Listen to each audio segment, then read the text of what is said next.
time is it? 7:05. We'll wait for 2 minutes, no problem. Because of Raman, I'm waiting. Shall we start, sir? Do I have your permission?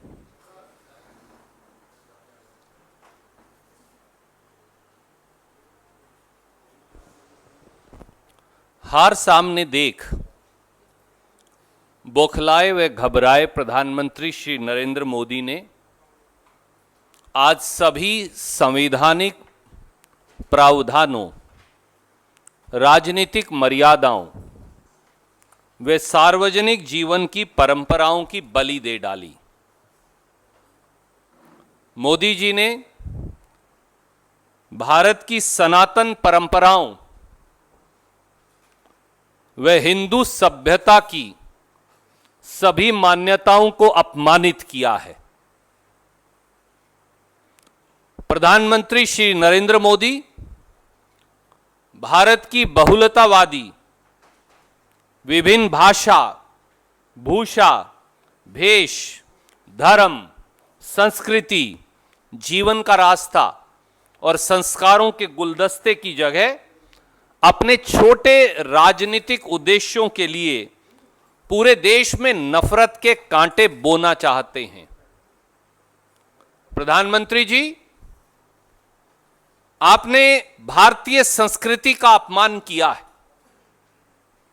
क्या दक्षिण भारत में हिंदू, ईसाई, मुसलमान, सिख, जैन, बौद्ध नहीं रहते? उत्तर भारत देश का दिल है तो दक्षिण भारत देश की धड़कन है। इसी मानसिकता, इसी सोच, इसी रास्ते के चलते श्री राहुल गांधी उत्तर से दक्षिण तक, भाषा से भोजन तक, पहनावे से संस्कृति तक सब संस्कारों को एक सूत्र में बांधने का प्रयास कर रहे हैं। और प्रधानमंत्री धर्म, जाति, भाषा, भूषा, संस्कृति, जीवन की शैली के आधार पर इस देश को एक विषैले तरीके से बांटना चाहते हैं। श्री नरेंद्र मोदी ने आज वर्धा में, जो बापू की धरती है, कांग्रेस अध्यक्ष श्री राहुल गांधी के वायनाड से चुनाव लड़ने पर प्रश्न उठाकर देश की सनातन परंपरा को चुनौती दी है। मोदी जी ने देश के स्वतंत्रता सेनानियों व अंग्रेजी हुकूमत से लड़ते हुए स्वतंत्रता संग्राम में कुर्बान हुए वीरों, उनकी कुर्बानी को अपमानित करने का नाकाबिले माफी कार्य भी किया है। मैं फिर दोहराता हूं, मोदी जी ने देश के स्वतंत्रता सेनानियों व अंग्रेजी हुकूमत से लड़ते हुए स्वतंत्रता संग्राम में कुर्बानी देने वाले वीरों की को अपमानित किया है। यह नाकाबिले माफी कार्य है। मोदी जी को न भूगोल की जानकारी है, न इतिहास की, न स्वतंत्रता संग्राम की, और न ही इस देश की गंगा जमुनी तहजीब की। क्या मोदी जी व भाजपाइयों को यह जानकारी भी है कि वायनाड मशहूर स्वतंत्रता सेनानी पझासी राजा, जो कोट्टायम रॉयल डायनेस्टी के प्रमुख थे, उनकी कर्म भूमि है, जिन्होंने अंग्रेजी हुकूमत से दक्षिण भारत में आगे बढ़कर जमकर लोहा लिया और पहली बार दक्षिण में अंग्रेजों से गुरिल्ला युद्ध लड़कर उन्होंने वीर गति प्राप्त की। पझासी राजा, they pronounce it better. I am Parsi राजा, पारसी राजा। क्या मोदी जी व भाजपाइयों को यह जानकारी भी है कि वायनाड केरल में लवकुश मंदिर के नाम से मशहूर है, जाना जाता है? तो क्या आप भगवान श्री राम को भी अपमानित करेंगे? क्या मोदी जी व भाजपाइयों को यह जानकारी भी है कि वैथिरी वायनाड में जैन समाज का इकलौता मिरर टेंपल है।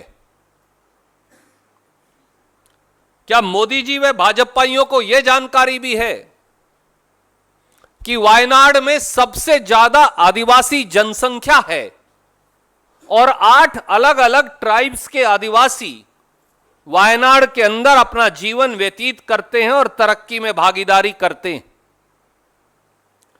क्या मोदी जी को यह जानकारी भी है कि वायनाड का नाम वायल नाडू यानी कि विलेज ऑफ पैडी फील्ड्स के नाम से जाना जाता है? वायनाड किसानों की कर्म भूमि है।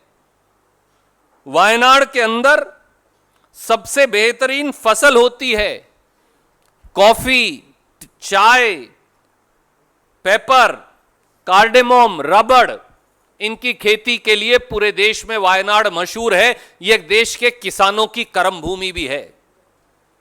क्या मोदी जी व भाजपाइयों को यह जानकारी भी है कि वायनाड में 90% साक्षरता है? यह इस प्रकार का तरक्की पसंद मेहनतकश किसानों का इलाका है।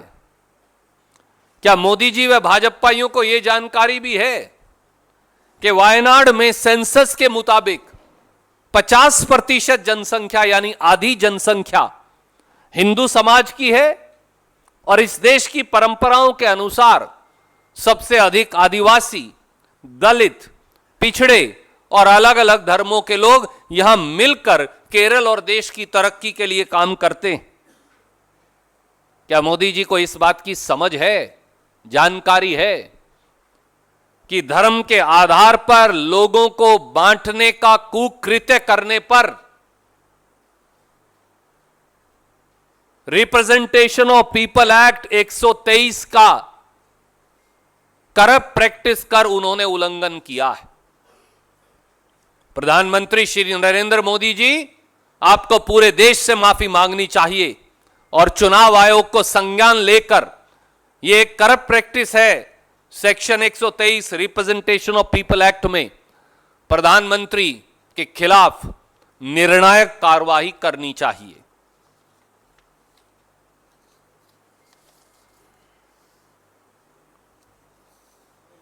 Any questions you want to ask, you welcome.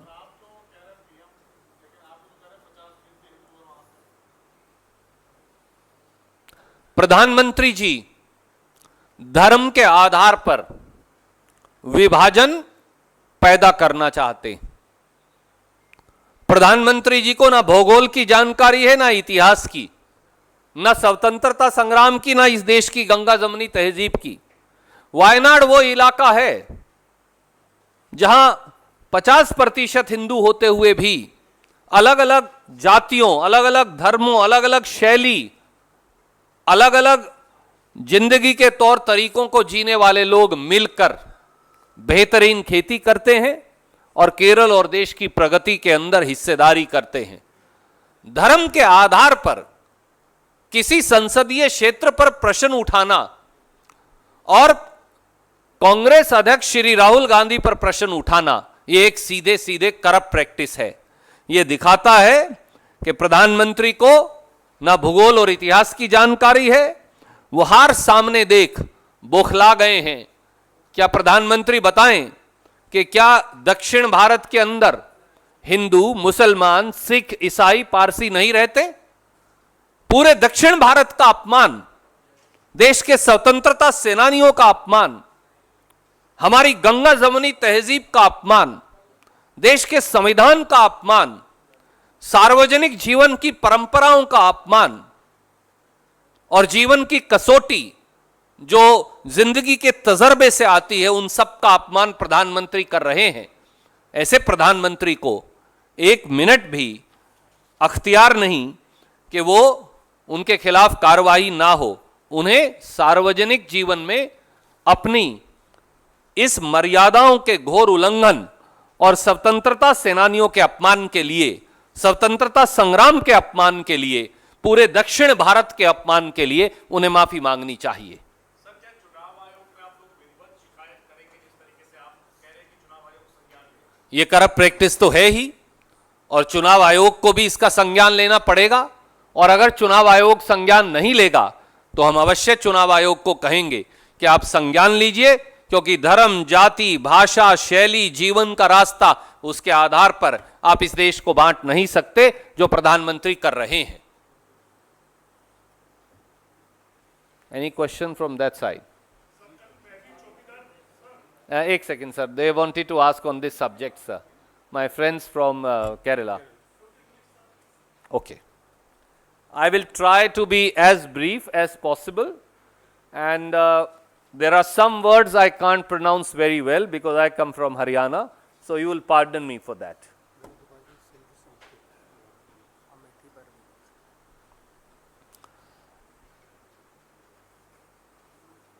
Looking at the imminent defeat, a frustrated and flustered Prime Minister has shed all sense of responsibility of the high office he holds and has broken down every constitutional norm, every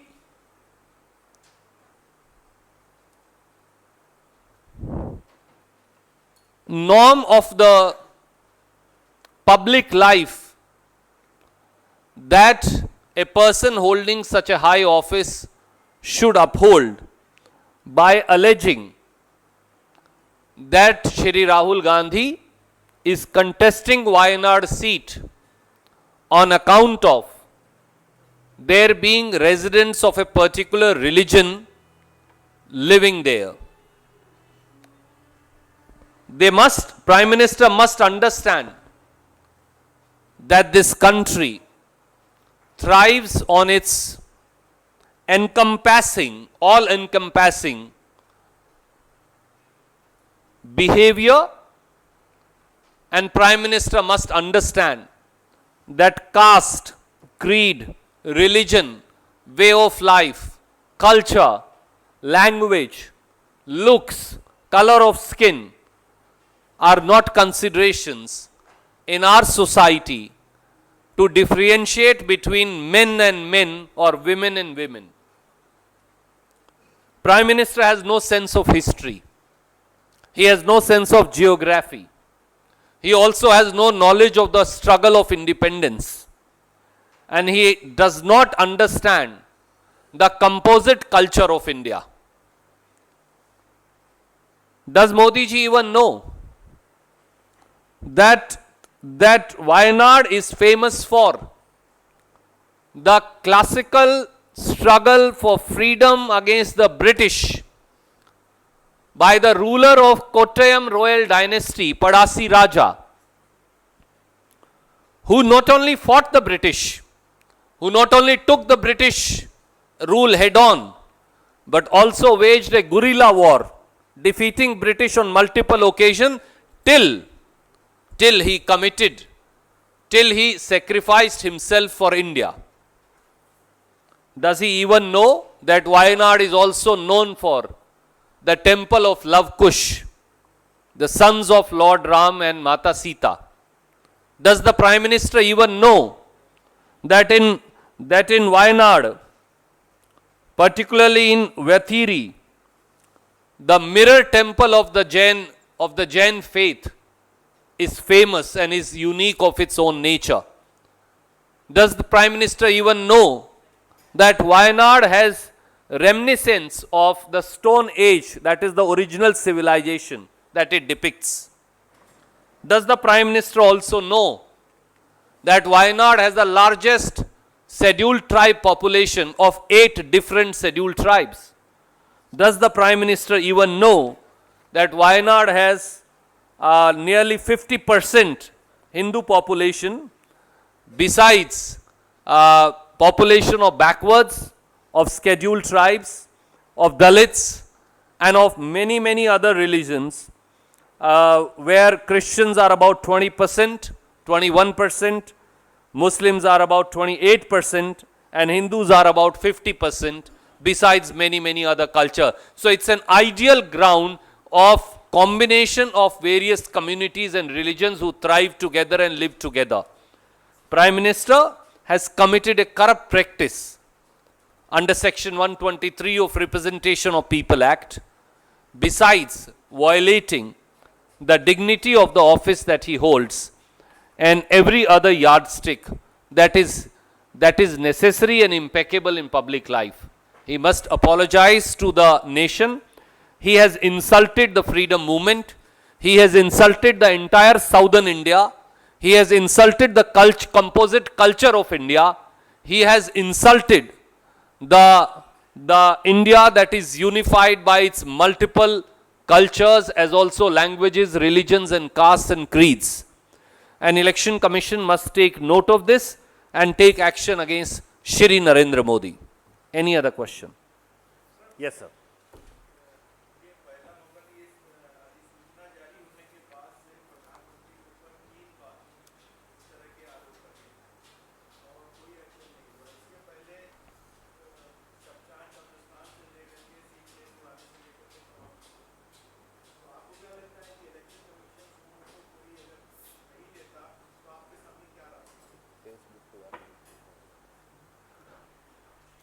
We have no doubt in our mind that this is a clear-cut case of corrupt practice under Section 123, subclause 3.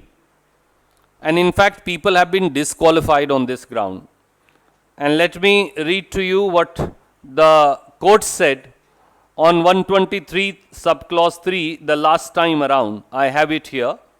The judgment of the Kerala High Court. And let me just read to you. This is in case of M.V. Nikesh Kumar versus K.M. Shaji, where a appeal was made based on the ground of religion, and the court said, and I quote, "The basic principle underlying Section 123(3) of the Representation of People Act would eliminate divisive factors such as religion, caste, etc. from the electoral process. Therefore, the emotion generated by religion should not be permitted to be exhibited during election, and choice of the people are not colored in any way. The candidates," Prime Minister is also a candidate now, "the candidates cannot tell the electors that their rivals are unfit to act as the representatives of the people on the ground of their religion. If such an appeal is made, it would be an appeal on the ground of religion," unquote. I think it squarely answers as to how present Prime Minister has committed a blatant corrupt practice under Section 123, subclause 3, through you, through all of you who are protectors and warriors of democracy. We ask the Election Commission of India to take suo motu action, for it is their duty under the superintendence and control of election, which is constitutionally put upon them. And if they won't do so, then we will move an appropriate application to them, representation to them.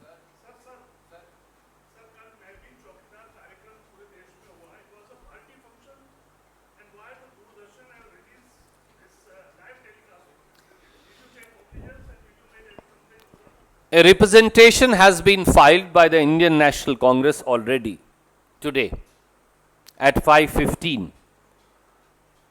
Tragic part is, we saw yesterday as to how Prime Minister went to a television channel, TV9 program, and publicly threatened the editor that journalists who are working, who are hostile to his ideology, should be done away with, should be removed. We also saw as to how, whether it is Doordarshan or whether it is All India Radio, they have been subjugated and have been made departments of Bharatiya Janata Party to propagate and preach the political programs of Bharatiya Janata Party. This is unacceptable and shameful when the publicly owned media like Doordarshan and All India Radio are used for propagating the political programs of the Prime Minister, it crosses all limits of acceptability and decency, as also public conduct. These are organizations funded by public money. It's also time for people manning Doordarshan to introspect and see as to why they have become an extension of the BJP. Why are they under so much pressure? It also must be seen by the Election Commission of India so as to take action against officials of Doordarshan. We sincerely hope that they will now act on our representation.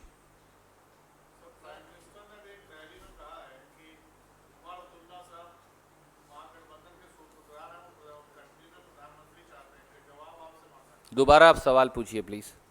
उन्होंने आरोप लगाया है कि जो महागठबंधन के सूत्रधारों में से एक है उमर अब्दुल्ला, उन्होंने कश्मीर में जो पहले एक्सेशन का रिकॉर्ड था कि प्राइम मिनिस्टर होना चाहिए, उसकी डिमांड उससे की है और जवाब आपसे मांगा है कि कांग्रेस पार्टी उसको। पहले मोदी जी ये बताएं कि जब पीडीपी और बीजेपी ने अलायंस किया था और मोदी जी की मौजूदगी में उनके मुख्यमंत्री ने देश के चुनाव आयोग और जम्मू कश्मीर के लोगों का आभार व्यक्त करने की बजाय, सेना का आभार व्यक्त करने की बजाय अलगाववादियों और पाकिस्तान का आभार व्यक्त किया था, तो उस समय उनकी क्या राय थी? क्या वो सत्ता की हवस में इतने अंधे हो गए थे कि उन्होंने एक शब्द भी कहना उचित नहीं समझा? मोदी जी देश को यह भी बता दीजिए कि जब कुख्यात उग्रवादी बुरहान वानी के बारे में आपके डिप्टी चीफ मिनिस्टर जो भाजपा से थे निर्मल सिंह जी, उन्होंने सार्वजनिक तौर से यह बयान दिया था कि अगर सेना को पता होता या उनको पता होता कि बुरहान वानी अंदर है तो हम एनकाउंटर नहीं करने देते। क्या उन्होंने निर्मल सिंह के खिलाफ आज तक कार्रवाई की? मोदी जी देश को यह भी बता दीजिए कि जब आपने मौलाना मसूद अजहर के साथ पाकिस्तान में मीटिंग करने वाली आसिया अंद्राबी को बेटी बचाओ का पोस्टर गर्ल बनाया था जम्मू कश्मीर में पीडीपी बीजेपी सरकार ने, तो क्या आपने पीडीपी बीजेपी सरकार को कोई हिदायत दी या उनके खिलाफ देशद्रोह का मुकदमा दर्ज किया? मोदी जी यह भी बता दीजिए कि जब पीडीपी बीजेपी सरकार ने बुरहान वानी के एनकाउंटर में मारे जाने के बाद, क्योंकि वो एक उग्रवादी था, उसके परिवार को मुआवजा और नौकरी की पेशकश की थी, तो उसके बारे में आपकी क्या राय थी? इसलिए शीशे के घरों में रहने वाले पत्थर नहीं मारा करते मोदी जी, पहले अपने गिरेबां में झांकिए, क्योंकि राष्ट्रीय सुरक्षा पर के साथ खिलवाड़ और समझौता अगर किसी ने किया और जम्मू कश्मीर में मौजूदा हिंसा के लिए अगर कोई जिम्मेवार है, जब कांग्रेस और यूपीए की सरकार गई तो जम्मू कश्मीर से उग्रवाद लगभग समाप्त हो गया था। जम्मू कश्मीर का कोई युवक या युवती उग्रवादियों के साथ शामिल होने से गुरेज करता था। आज लगभग 5 साल भारतीय जनता पार्टी और पीडीपी की सरकार रहने के बाद, आपके सत्ता लोलुप गठबंधन के बाद, आपने पूरे जम्मू कश्मीर को हिंसा की आग में धकेल दिया है। अगर कोई जिम्मेवार है जम्मू कश्मीर की स्थिति से खिलवाड़ के लिए तो वो एक व्यक्ति है, उसका नाम है माननीय नरेंद्र मोदी। Yes sir.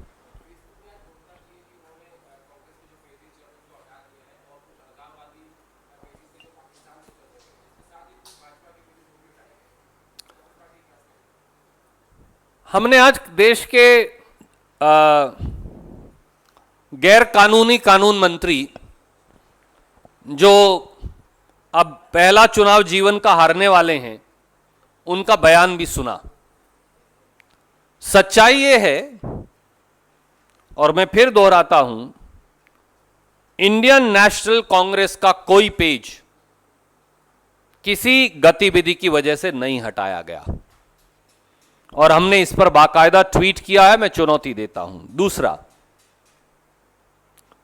जो हमारे वेरीफाइड अकाउंट्स हैं और वेरीफाइड वॉलंटियर्स अकाउंट चला रहे हैं, उनमें से कोई पेज नहीं हटाया गया। क्या फेसबुक यह बताएगा कि सिल्वर टच एक कंपनी है जिसने नमो ऐप बनाया था, जो मोदी जी के साथ, गुजरात सरकार के साथ क्लोज कॉल में काम करती है, वहां भारतीय जनता पार्टी का मटेरियल होने के कारण क्या उस सिल्वर टच कंपनी के पेजेस फेसबुक ने नहीं हटाए? दूसरा, 321 फेसबुक ने जो पेज और अकाउंट्स हटाए हैं स्पैमिंग के लिए, वो लोग जो भाजपा का वॉलंटियर बताते हैं और झूठ और मिथ्या प्रचार कर स्पैमिंग करते हैं, झूठ फैलाते हैं, क्या 321 भाजपा से संबंधित वो पेज नहीं हटाए गए? फेसबुक ने भाजपा का नाम लिखने से क्यों गुरेज कर लिया? क्या इसका कारण ये तो नहीं कि भारतीय जनता पार्टी ने मार्च 2 से मार्च 16, 2019 के बीच में ऑफिशियली फेसबुक को 1.5 करोड़ रुपया एडवर्टाइजमेंट के लिए दिया है और कांग्रेस ने केवल 1,68,000, तो 150 लाख बनाम 1,68,000। फेसबुक को सामने आकर यह बताना चाहिए कि क्या बीजेपी क्योंकि प्रमोशन पर पैसा खर्च कर रही है इसलिए वो सिल्वर टच के उन 15 पेजेस और 321 जो फेसबुक के पेज थे जो भाजपा के वॉलंटियर स्पैमिंग कर रहे थे, उनको हटाने से क्यों गुरेज किया? जो कांग्रेस से संबंधित पेज बताए जा रहे हैं वो हमारे पेजेस नहीं हैं और इसलिए कांग्रेस का नाम लेकर बदनाम करने की कोशिश करना कि हम कोई प्रचार कर रहे हैं, ये गलत है, ये मिथ्या है और फेसबुक को सामने आना चाहिए और ये बताना चाहिए कि उनको कितने करोड़ रुपए की राशि एडवर्टाइजमेंट के माध्यम से भारतीय जनता पार्टी से मिली है। मैंने केवल आपको 15 दिन का रिकॉर्ड दिया है, मार्च 2 से मार्च 16, 2019, यानी 14 दिन में भाजपा ने फेसबुक को 150 लाख रुपया दिया एडवर्टाइजमेंट का, कांग्रेस ने केवल 1,68,000 दिया। क्या इस वजह से वो भाजपा का नाम लिखना भूल गए? इसलिए सरकार के दबाव में न आए, सामने आकर बताएं कि भाजपा के वेरीफाइड 321 पेज और भाजपा से संबंधित कंपनी सिल्वर टच के पेजेस भारतीय जनता पार्टी का मिथ्या, भ्रामक, अश्लील और गंदा प्रचार करने के लिए फेसबुक ने हटाए हैं। इसलिए इसकी भी जांच हो जाए तो अच्छा है। धन्यवाद।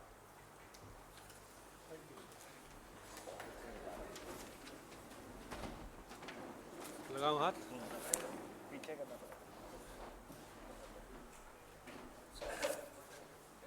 It gets jammed many times.